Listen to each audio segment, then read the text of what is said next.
Hello, everybody, and welcome to the Security Tapes. And today we're joined by Danusia, by Petros, and by Mark. And we've got a special host today with us, Greg. Adam can't make it, and if you've seen the tapes before, you'll have seen Greg in play. So Greg has kindly stepped up to the plate to fill in for Adam today. So Danusia, can we start with you for a quick introduction, please? So hi, my name is Danusia. I'm Information Security Manager at Media Arts Lab, which is an agency within Omnicom.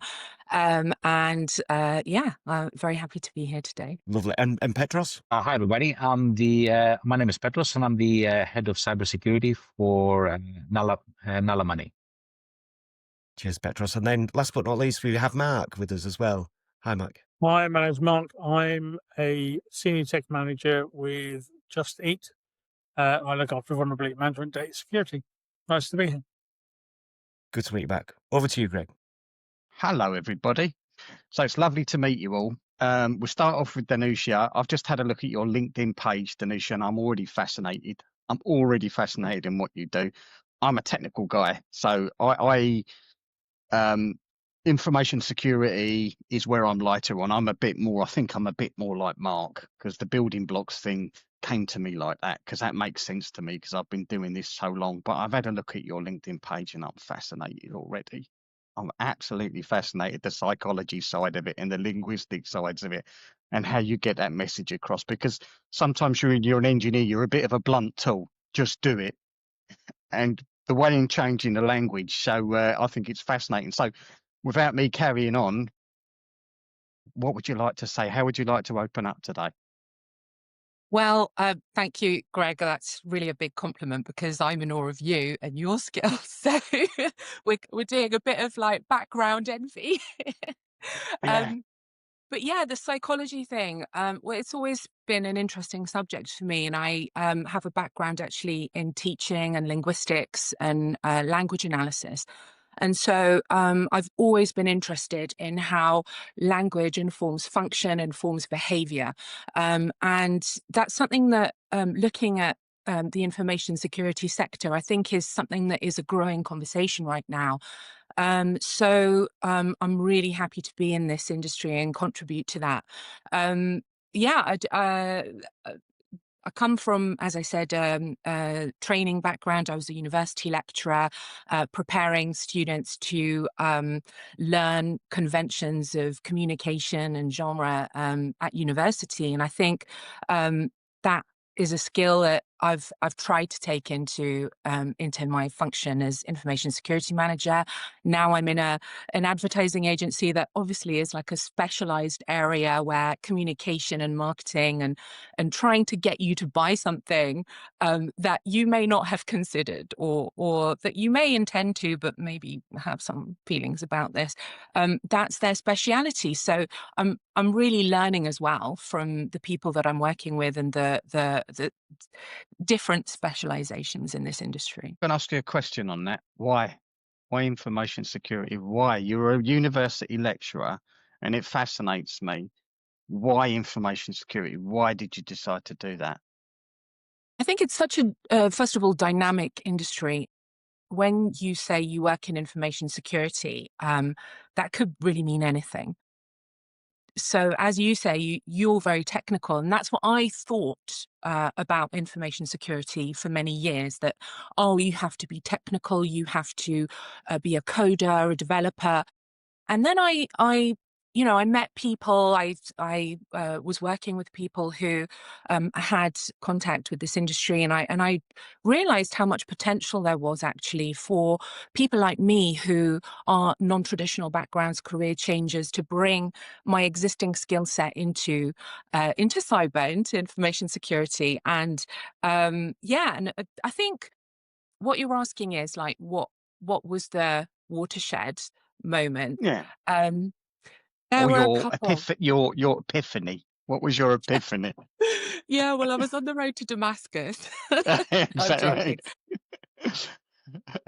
But like, no, so I was looking after my mum, actually, who has dementia. And I was looking after her needs. And it was a struggle, really, because on the one hand, you want to keep your family safe, but on the other hand, you want them to be able to function in society. Like, you know, what happens when they drop their card and then they need money? And so it's like a double-edged sword, really, because you're being protected by the bank, but then you're also not able to reach out to your family for them to help you to go and make a withdrawal or something on your behalf. And there was this complex sort of legal and information security web that I had to learn about. And I thought, well, you know what? I would love to help people with this. I would love to help people protect themselves, but also be able to just live their life. Altruistic. I love it. That's a really, really good thing. That sort of segues into Petros and what Petros was saying. So come back to you in a second, because what you've just said, that piece you've just said there, dovetails into what Petros was saying. But we'll let Petros do his introduction first and see what he wants for the day. But what he was saying about education, and what will lead on to that is some real world scammers that I've seen, and they're quite horrible. These people are not nice people. And it would be very interesting to get your view on that from what Petros says. So Petros, what are you after today? Introduce yourself and what are you after today? It's very difficult to follow that act. Oh, it was great, wasn't it? It was fantastic, wasn't it? It was, yeah. So introduction, I mean, just for what I would like to talk today is about digital literacy and how it should be taught as a fundamental skill for everybody. And I think we're at least 10 to 15 years late to actually implement that. And the only way to essentially, not save, but formulate the next generations to be ready, it's to actually include that within our curriculum from a very, very young age. And on top of that, some also society stereotypes impact a bit more girls on that specific issue. For example, sorry, and I will just say that a few years ago, I heard like a talk from a very, very skillful cybersecurity person who happened to be a woman. And she explained how she was very fortunate enough because it's like around 45 today, which meant back in her era when she was growing up, she was hearing constantly the phrase, girls don't do that. And she was very fortunate enough. She was very fortunate enough that her father was basically always dismissing everybody when they were doing that because he was fiddling around with motherboards and she was fiddling around with circuit boards. And she actually thanked her father for doing that because he actually enabled her to actually look into that sector and continue her trajectory there. But by not introducing so the greater subject is by not introducing digital literacy in a younger age, and on top of that, we actually try to stop girls from going into that specific, not only security engineering in general, and then we end up 15 years later saying, oh, we don't have enough engineers in that specific university department. We don't have enough engineers in that security pool that in that pool of candidates we would like to bring on for the specific role that we're looking for. And going forward and fast forward, when they become 50-year-old and 60-year-old people, we get them getting scammed from scammers because they have never learned essential life skills. Because also there's like a huge misconception. We see nowadays kids playing with an iPad and we're like, oh, they're very tech savvy. No, they're not. They just learned how to play with a UI and an iPad. They have not learned the fundamentals of it. Well, that's my main subject. I think that's fascinating. I think it's really, really fascinating what you just said there. And what I want to know first of all is a common theme is why are you here? Why InfoSec? And what part of Greece do you come from?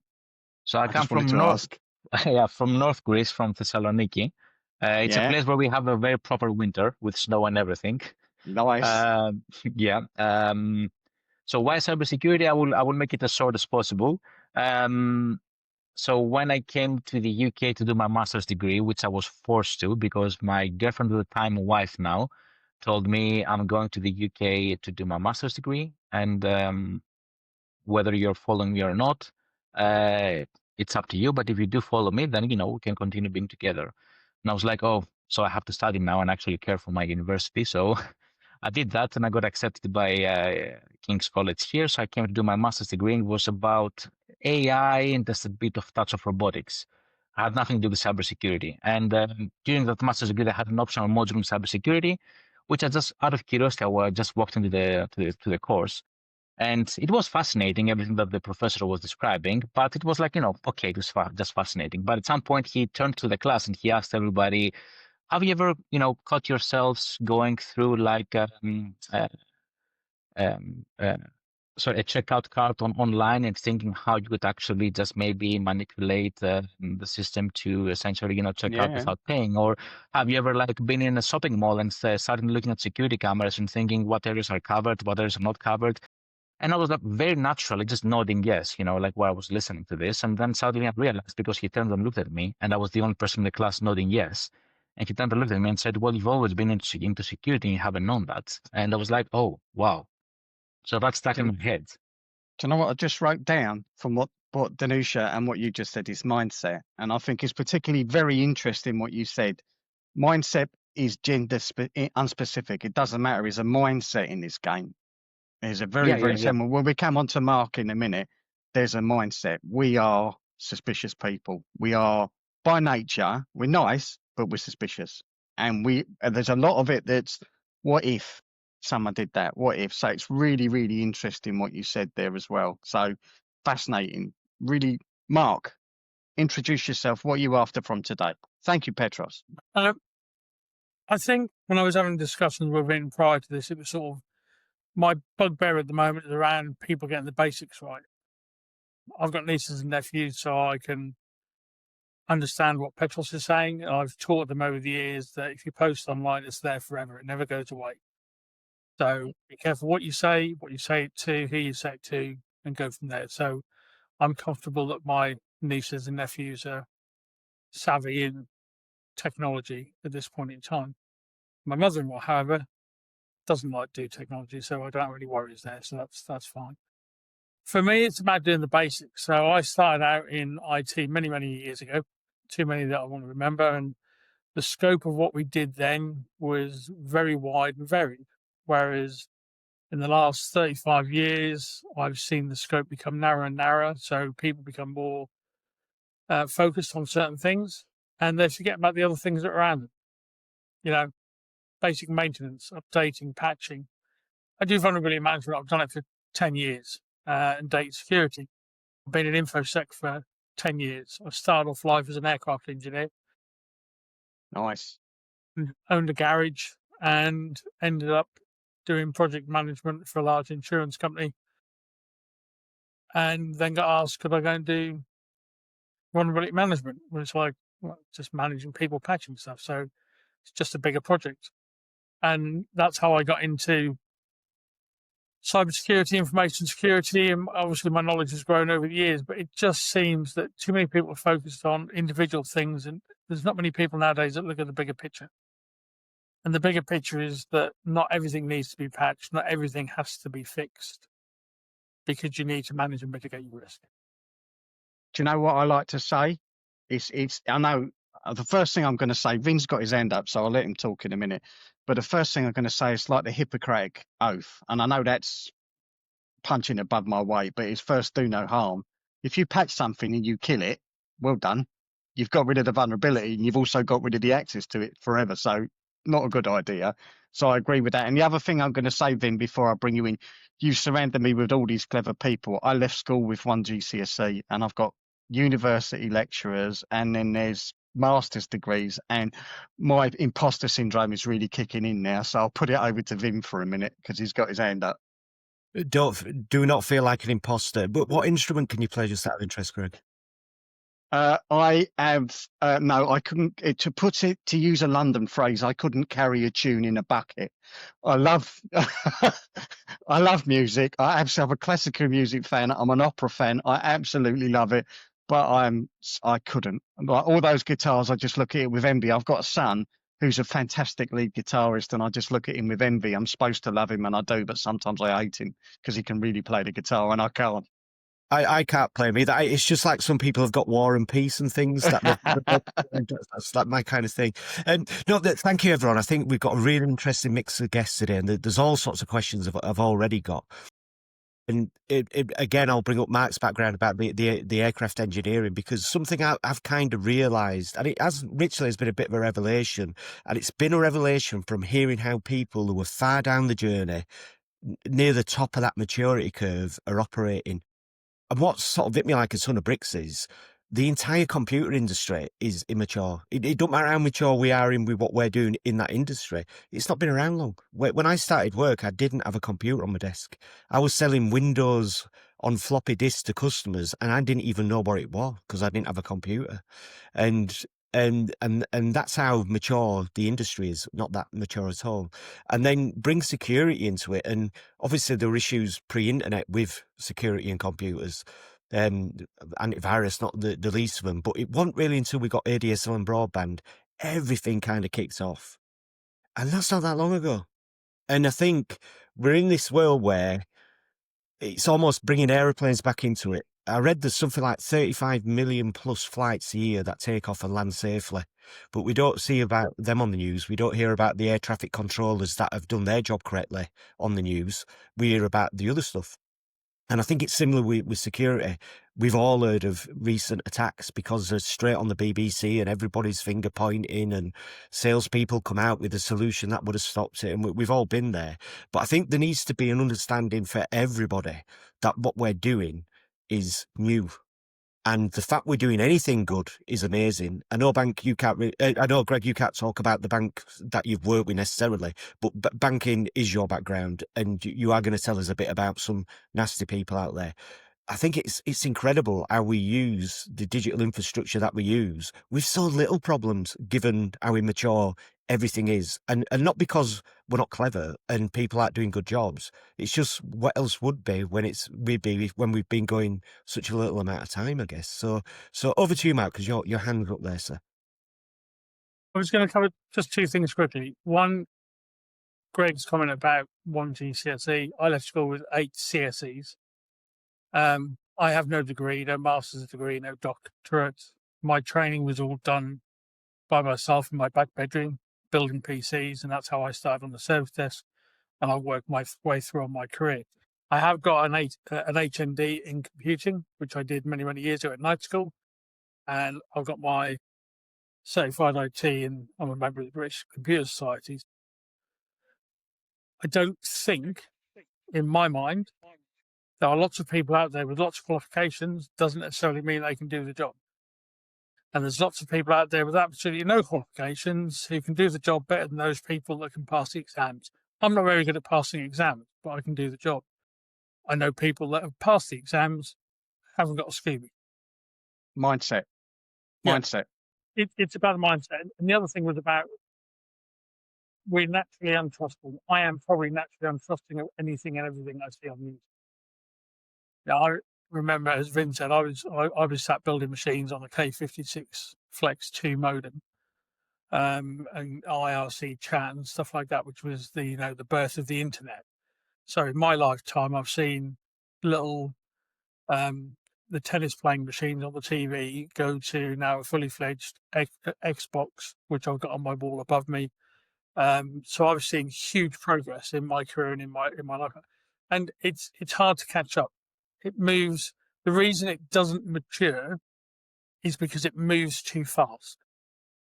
Sometimes you just want people to take a breath. Somebody's got a good idea. All the startups nowadays are, how can I build something quickly, fail fast, build it again, fail fast, build it again, sell it to a bigger company, walk away with a pocket full of money. There's not the emphasis on quality. And the reason I go back to aircraft engineering is because you have to do things to a certain standard, to certain documentation. People are building stuff today don't do it. Absolutely. As long as they get out there and sell stuff, that's all they're interested in. I'm going to jump onto your other. I can see the other hands up, but I'm going to jump onto something that I touched on one of the other podcasts before, and this is a bit off the wall, but it's a mimic of evolution. It's like the next stage of evolution, and it's the way the internet evolves, because it's got all of our foibles. It's got all of the things we do badly, and it's got all of the things we do brilliantly. So we had all the fantastic stuff in there, all the really clever stuff, all the thing that changes lives. And at the same time, we've got people scamming and trying to rob you at the same time and looking. And it's like a mimic of the way society has evolved. And that's why I don't think people expect when you work in IT, it's always going to be linear. This is going to happen, then this is going to happen, then this is going to happen. But the 5 people on this call is what changes it. It's the human element. So Petros, you had your hand up next. What did you want to add? So well, a couple of things actually. First of all, I could not agree more with all of you, especially in the part of education. Honestly, it's 100% the mindset, 110% the mindset. The other thing was just for what Vin mentioned. I would also say it has also to do with human psychology. We always say, "Oh, I was so unlucky today and I crashed my car." If you think about how many times you should have crashed your car because of all the mistakes you do while driving, while also other drivers also make mistakes and you have avoided crashing your car, you're actually a very lucky person for not crashing your car, like probably every 2 days or something like that. So, and that also comes in parallel with the other part of cybersecurity when we are struggling to find meaningful KPIs, because simply we need to show to the management that we're doing a good job. And basically they're like, "Oh, but I haven't heard anything about for cybersecurity for a long time. So what have you been doing?" And it was like, yes, exactly that, because you haven't heard anything. Obviously we're doing our job correctly. And the final bit I would like to add to what Mark mentioned is that I think we are all of us lucky to be in an age group that we grew up alongside with this technology, and we had to learn how to set up the MIRC channel and connect the correct server, how to build the desktop and install Windows, and how to do all those things. And even with the mobile phones, the UIs and everything was not intuitive back then when they started. We had to figure out how things work and to understand it. Nowadays, everything is like set up on a red carpet, and it requires much less effort for people in the industry to actually learn. I speak with developers nowadays, and they have no clue about their hardware and their desktop. For me, it's like I cannot understand it. That was 100%, 100%. Couldn't agree more. Danusia, you had your hand up. What did you want to add? Yeah, I think it's interesting because this theme of mindset for me is really connected to culture. I think the way that you look at something, the way that you interact with others, it comes down to like your values, your behaviors, and products that you're surrounded by, and that's really the kind of steady and sort of definition of what culture is. And I think also the idea of like fear and you mentioned imposter syndrome. I think we've all felt that at some point, and these sorts of feelings stem back to our kind of Paleolithic or like prehistoric selves, and our brain that was wired to protect us from immediate threats and is now kind of stopping us from fulfilling our potential and from understanding like the next step that we should take, or how our value is perceived by others. And I think that with culture, it's the idea of being accepted by a social group. So in our case, it will be our organization or our wider sort of sector that we're in.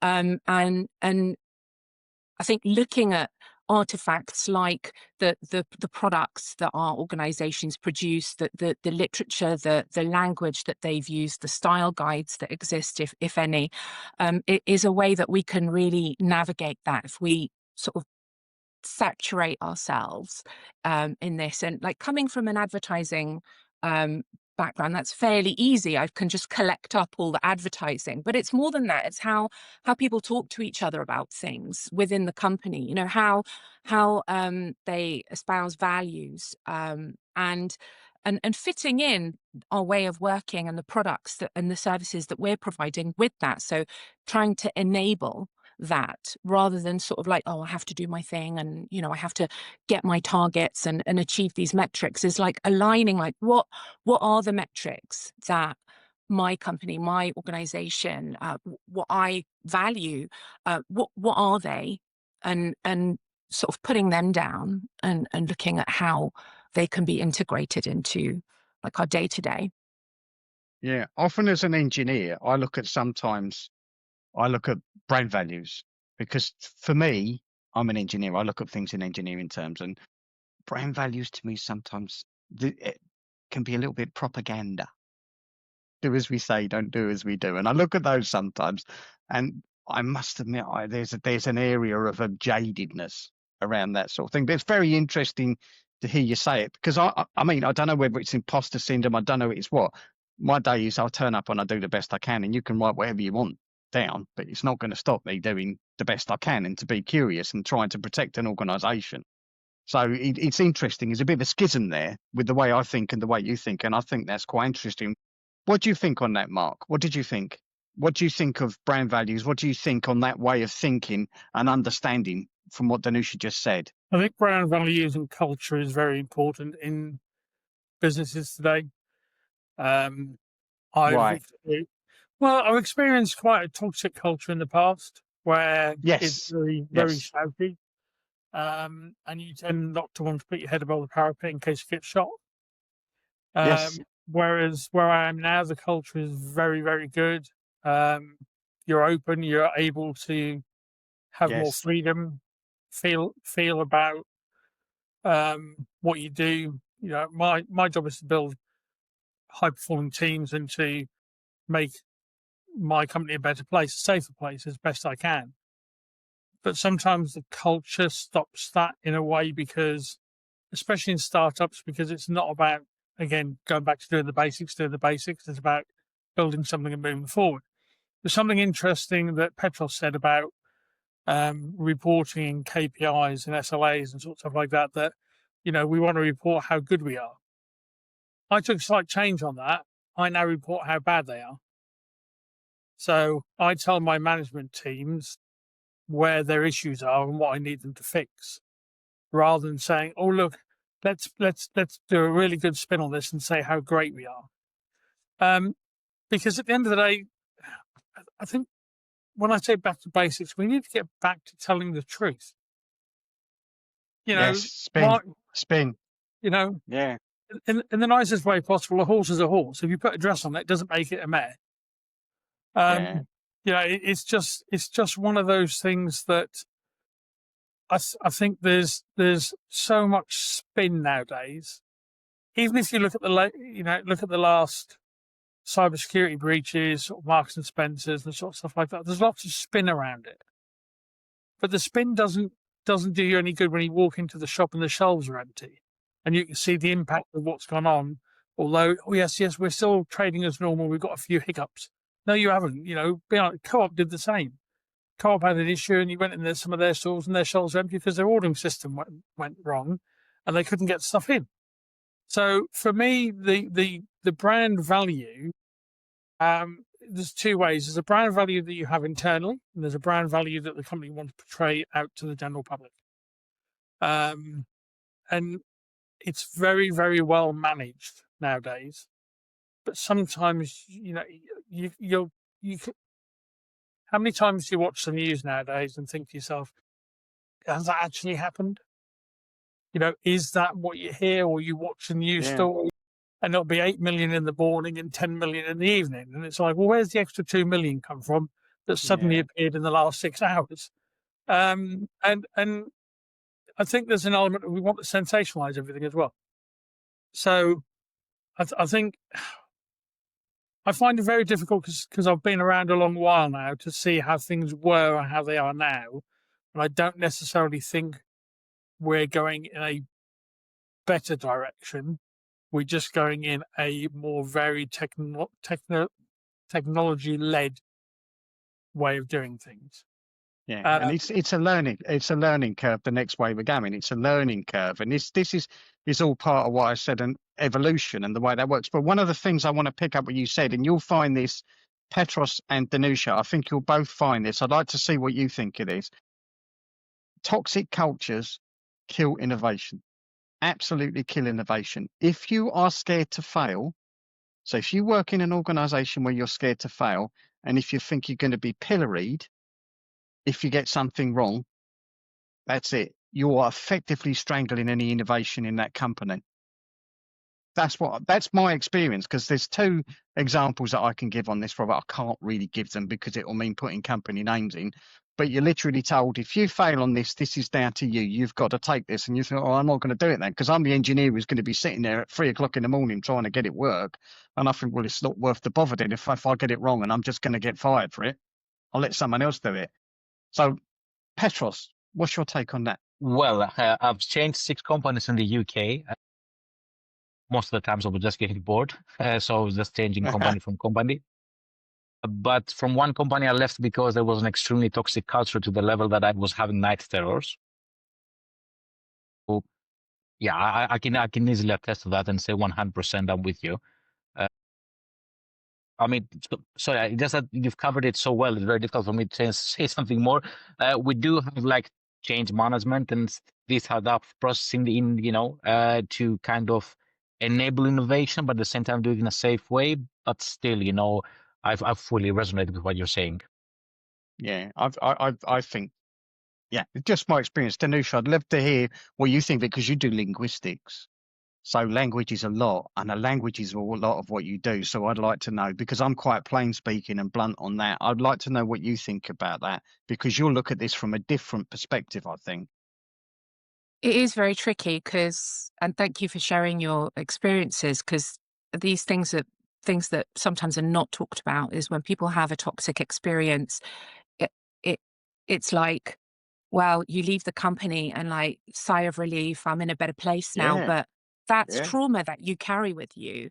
And that's something that, either consciously or unconsciously is going to impact how then you will navigate the next place. Or like, I also had a couple of difficult experiences where I'm naturally quite a chatty person. And, there was one place where I really learned that the more that I revealed about myself, the more that would then be weaponized against me. Ouch. And Ouch. and yeah, and you kind of go, well, in the next place, I'm not gonna share about myself at all, and then that's going to impact the way that I build relationships. And language, as you rightly put it, is the vehicle for how that happens. So, I was very conscious of in one place writing down everything that happened during a meeting, because I was aware that it would be used against me. My words would be twisted. And it was really important for me to document exactly what I said. And so I think that when we're operating as individuals in a corporation and we're looking out to be within legal sort of parameters of things, this sort of documentation is really important as well. So I'd say not just from the way that we express ourselves, but how we then document things is really crucial. But then how we use that language to then, let's say, build connections and build stakeholder relationships. There's been a shift, not just in our sector, but across the board in inclusivity, the way that, thankfully, people are being more accepted, whether they have different gender identities, or they are different age groups, or neurodiversity. There's really a more sort of inclusive, I'd say, culture these days. Whether some individuals experience challenges in particular organizations is something that will probably always happen. But, there's a lot of dialogue around this. And so, one organization, one big tech company that I worked for took this extremely seriously. So all of the language that was used like in communications was audited. So were we using things like blacklisting and whitelisting, which could be painful for some people? Or were we using sort of generalist terms, or like what sort of language and vocabulary is acceptable to talk about our processes and in our descriptions? I think that's something that really affected me, because I think a lot of people are like, oh no, well, I'm just going to use this term. Like this is what I know, and people can just take it or leave it and stuff like that. But we really kind of need to work on our empathy as human beings. And, I think COVID did a lot to sort of set us back because we were living in our little bubbles and things like that. Yeah. And so really like looking at how we phrase things. And this is coming back to what I was saying about culture earlier. It's like if we've got like in my organization, if we've got an advert that's going out and it's phrased in a certain way, it looks a certain way, then if I create a communication that is just a standard corporate blurb that goes out to the people that have created this about security and using words like must and, can't, mustn't, how's that gonna land with them? They're used to creating these amazing things that like take ages and are like award-winning communications. And they're getting this dry email from me ordering them about for, without any empathy. It's just not gonna work. Oh no, I see that 100%. I mean, I want to catch Mark quickly on this because I know he's got his hand up. We try and, in some ways, apply today's standards to things we've done 30 years ago. And things that were acceptable 30 years ago, I understand they're not acceptable today, but people don't necessarily change overnight. So therefore, they repress the way they want to act and feel to fit the corporate image that's needed today.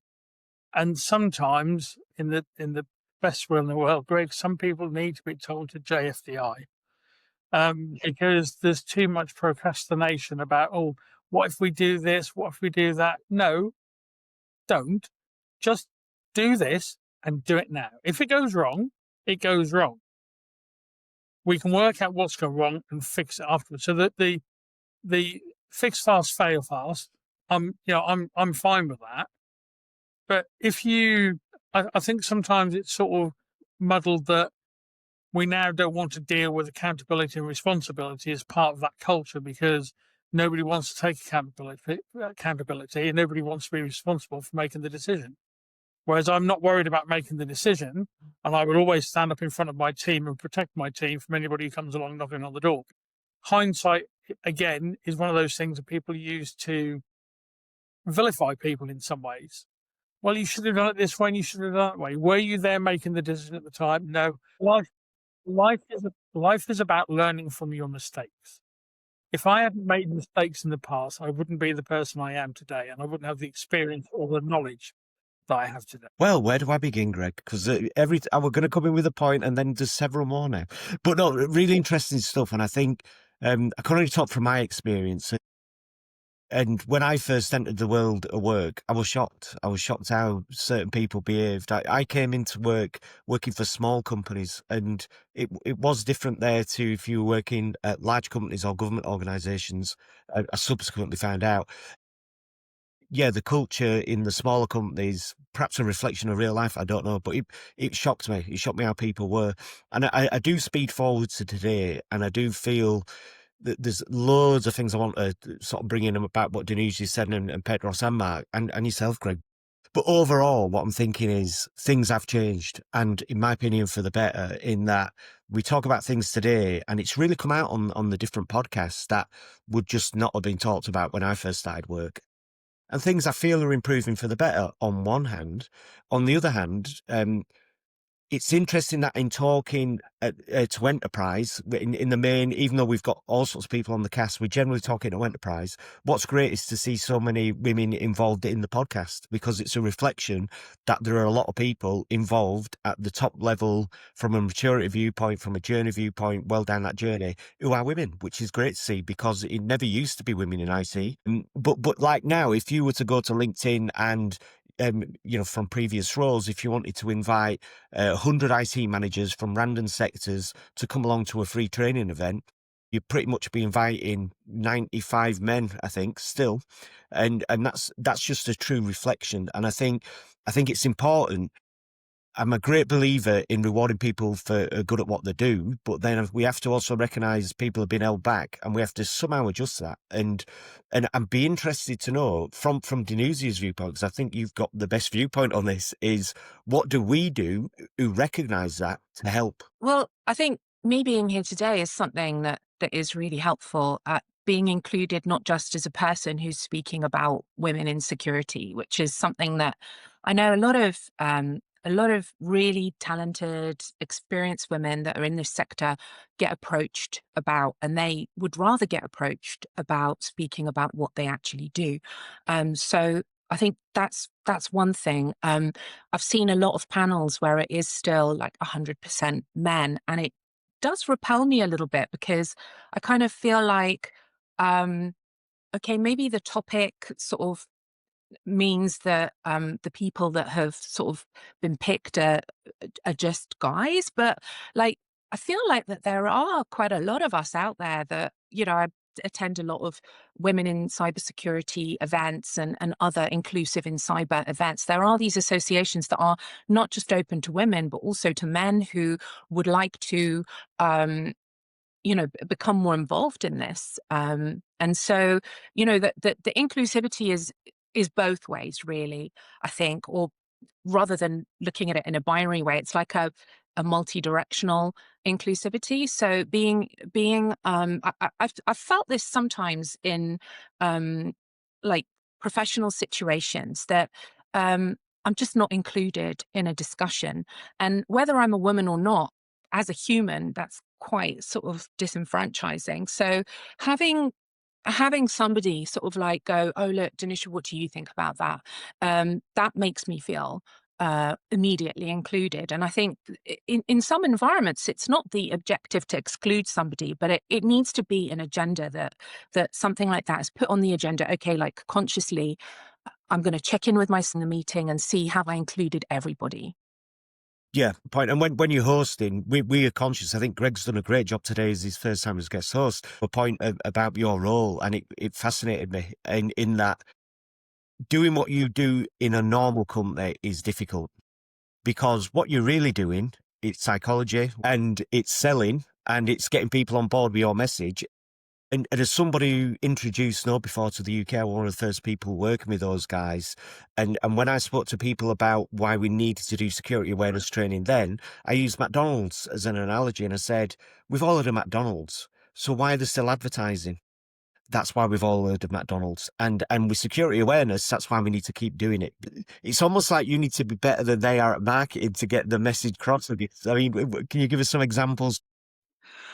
Yeah, that's a really good question.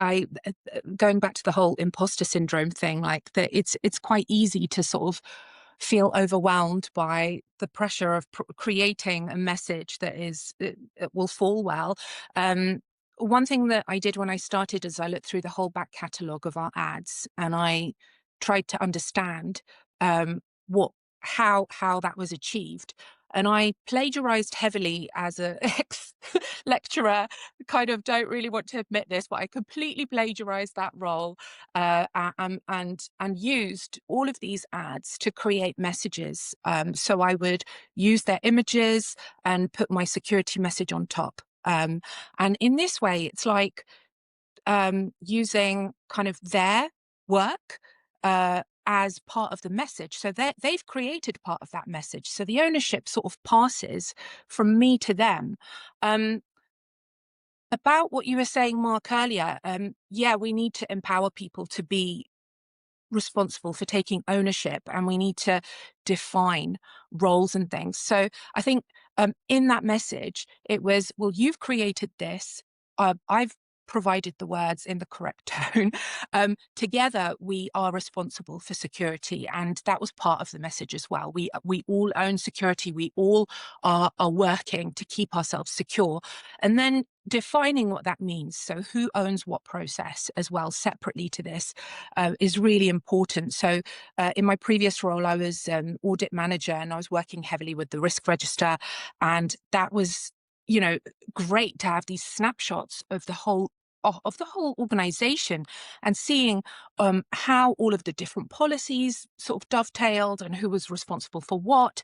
And it really gives you an understanding of what makes things tick for people, for the business, for the C-suite. And then that can then help you to go forward and kind of create the next thing. So in that place, I was sort of resuscitating the Security Champions program, and And it seemed like people wanted to get involved, but like how to do that. So, different sort of non-technical, various kinds of people from different departments. I just thought, well, let's just make it fun. So I created a lot of escape room sort of situations and scenarios, and I carried out like tabletop exercises as part of our business continuity program in the actual champion session to see how people would respond and to get data to inform the business on that. And it was really useful because these things sort of fed each other. People were informed about like how our business functions, and they had more of a motivation to then get involved and follow the protocols and report suspicious things that they'd seen or felt uncomfortable about. And I think creating that relationship where people are comfortable coming to you and reporting, and that they know that you understand them, is something that this sort of work results in. Yeah, really good answer, and fascinating to think of all the different permutations you have to consider because you picked an advertising company to do your role at. And it's like it just adds that extra dimension. But it is interesting in how you keep it interesting because, again, really alluding to sort of what Mark was saying about how fast everything's moving. And it's like, I think back to, again, when I was younger, there was the news on the morning, the news at night, and that were it. And we all just got about our lives. And I think the biggest challenge, when I first set up my first ever pen testing business, people said, who are your competition? And I'd be like, oh, NCC Group. And also a little bit worried about Nettitude, they're a big company. And now if someone said, who's your competitor? I'd say Time. Because everybody, as soon as they get up, we're faced with us phones and we're checking emails and we're checking whatever our favoured channels are that we're subscribed to, and it's Time, and it's to make security interesting when everyone's been pulled all over the shop and they try to progress themselves and they've got all the normal things going on, like what's happening with AI? Is it going to take my job? Is a robot going to be serving me cocktails on a beach, or is it going to be more like Elysium? Who knows? And we've got all those things going on, and it is about keeping things interesting. And it's funny you mentioned about the tabletop exercises and keeping it interesting and role playing it, because for me, I've worked with people lower down the curve and done many gap analysis. I think I did up to about 70 gap analysis free of charge, just to help people understand where they were against aggregated frameworks. Just a very simple red, amber, green report. And it was shocking because the people who were doing security as well as other stuff, some were really into it, but most people just didn't have time, resource, budget. They were well behind. And it was fascinating to see how little people were doing about accepting security as belts and braces, and it's really about resilience. And therefore, let's test what we've done. Let's practice. Let's drill. And it's using things like that and doing it in a different way that keep people focused, I guess. Actually, Also, go on. I've got a little spoiler. It's a Go on little then. little scoop. Something that I'm working on at the moment is a rap battle between the compliance side and different sides of the business, actually, and creatives, and because I feel like there's all these different groups within the company, and I've always felt that like taking a binary approach is a little bit limiting, and I've always quite liked rap music. Like I grew up with it. In our agency, we have regular playlists that people put out. So, I've got I did a security prep playlist at one point with the music team, but there are people like I've got to know that would be willing to like DJ and stuff, and so I've been building these relationships with all the different stakeholders across our company and our parent company, and that's been really rewarding. And at the same time, I've been having these conversations to find out what the perspectives are on AI use and security and our proprietary algorithms, and so this has been like a journey of discovery for me, but a lot of people are now starting to talk about it and getting involved in this event and bringing something that's absolutely not related to AI at all, but something that they are good at, that they like. And so this is what I mean about like inclusion and getting people involved and bringing something, even if it's seems completely irrelevant, but they're engaged and they're contributing and they feel part of something bigger.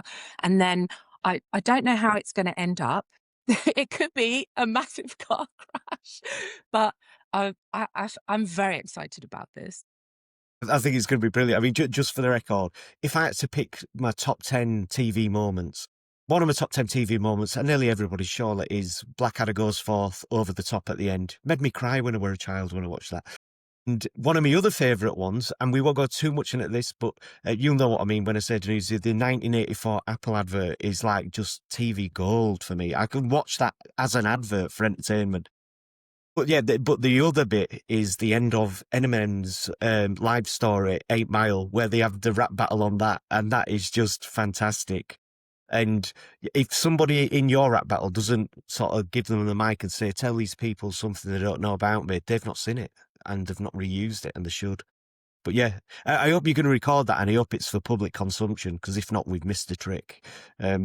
So guys, I think we're about sort of done for time. I just want to, if just starting with Mark, and then we'll come to you, Petros, and then finish with you, Danusia. Anything you'd like to add? Any more points? Any more questions?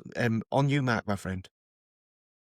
No, I think it's been a really interesting discussion. It's covered a lot of topics. It's always good to talk to fellow professionals and understand that you're not the only person feeling some of this at the same time, because in a company as information security specialists, we're a small cog in what can be a very large machine at times. But yeah, it's a good discussion and some very valid points made today. Thanks. Yeah, thank you, and thank you for coming on the call. It's been really good to have you. And time permitting, because I know how busy you are, we'll certainly have you on future casts. And Absolute pleasure. Lovely. And Petros, over to you, sir. Anything you'd like to conclude with?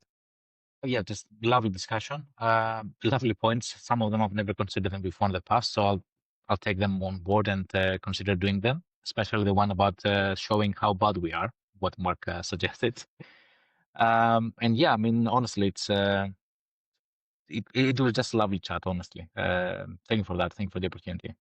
Brilliant. And thank you for joining us. And I think personally, I'd like to pick up a lot on your point about girls in cybersecurity, because I had a mom. I've got a sister, or 2 sisters. I'll get told off by forgetting my big sister there. But I'm thinking of my sister who works kind of connected to what we do. My daughter, who is in cybersecurity, she works in security. And so it is an interesting point. And I think we need to talk about that and think about your And point. I have a daughter too. So yeah, I'm very big advocate about that. Yes, I think there's a broader discussion to be had there. So certainly, again, time permitting, we'd love to have you back, and we could maybe explore that further. And then Danusia, it's been wonderful to have you along. Really wonderful to have you with us. And certainly Likewise. we'll have you back. It was great to get your perspective. One that jumped out, and it was interesting, is we are looking at a Women in Cybersecurity podcast as a spin-off, interestingly. And one of the things I'll take loads away from what everybody said, is your point of, that's nice, but what about just having me along? And I can genuinely say that when we invite people to podcasts, as the person who does the groundwork, I ask lots of people. I don't just ask everybody, interestingly, but I do ask a lot of people to come. And it's interesting, the people we get, that there is a better mix than there would be if we were looking in different areas for different reasons in IT. So that's kind of good. But yeah, it's just made me think what you said there. Have you got anything you'd like to say just to wrap up? Because we've definitely got more work that we need to do, because we didn't touch on your main subject enough, really. But I feel like we didn't touch on so many things, but what we did, I really have great takeaways. So thank you, everyone, for giving me such food for thought. But yeah, I would love to continue the discussion. I think the only thing I can say about from a wishful thinking perspective is I wish that this was 2 hours. well, the good news is I've got plenty of time. So yeah, we will certainly have more podcasts. And if you have the time, I mean, we need to know how the rap battle's gone. If you need anyone just to make a guest rap, I'd be more than happy to do so. I'd look in and do that and then disappear. We need an Eminem. Yeah. I'd like to do that. That'd be wonderful. Right, guys. So thank you very much for your time. It's been really good. And yeah, I look forward to seeing you all back on the security tapes in the future. Thanks, guys. Have a lovely day.